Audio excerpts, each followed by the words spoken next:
Kwanza kabisa namshukuru Mwenyezi Mungu.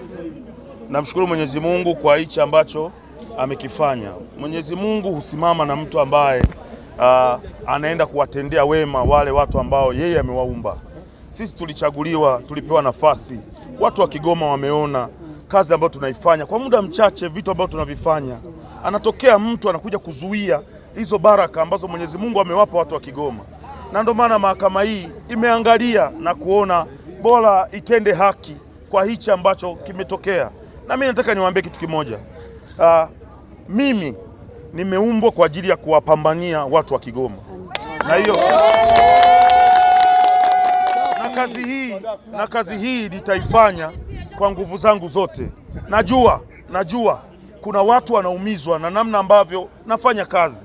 Wao walitegemea labda nitashindwa kufanya kazi, nitakwama, nitaanguka, nitakuwa mtu mjinga bungeni, nitakuwa mtu mjinga hapa kwenye jimbo, lakini wanashangazwa kuona namna ambavyo nafanya kazi na matokeo yanatokea na wananchi wanafurahi. Wao wanataka kuzuia hilo ili yale ya hovyo ambao wao walipewa nafasi wakashindwa wakayafanya ya mambo ya hovyo yaonekane ni mambo ya maana. Mimi nataka niwaambie kitu kimoja. Watashuhudia miaka 5 ambayo Baba Levo akiwa na combination ya Dr. Samia Suluhu Hassan, matokeo yatatokea katika jimbo letu la Kigoma mjini.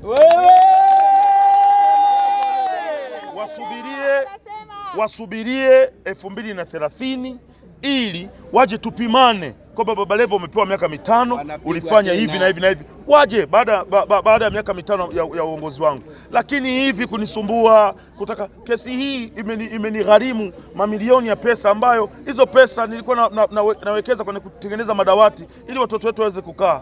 Umeelewa vizuri? Sasa unachukua hizo pesa unaanza kulipa mawakili kwa ajili waweze kusaidia kukutetea. Kitu ambacho sio kitu kizuri sana. Mimi nataka niwaambie kitu kimoja. Watulie, waone kazi ya Baba Levo katika jimbo la Kigoma mjini. Washuhudie kati ya wale ambao walitangulia na Baba Levo ni nani ambaye ameyafanya yaliyo mema. Chama cha Mapinduzi na viongozi wangu naona wako hapa.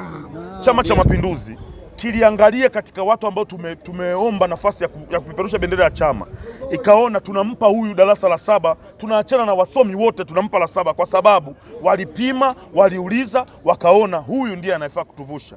Sasa niko katika harakati ya kuonesha utofauti. Watu wanakuja kuniletea vurugu, kuniletea kesi. Mimi namshukuru sana Mwenyezi Mungu na naishukuru mahakama imetenda haki. Waache tufanye kazi, matokeo watayaona. Sio hivyo jamani? I'm so happy. I'm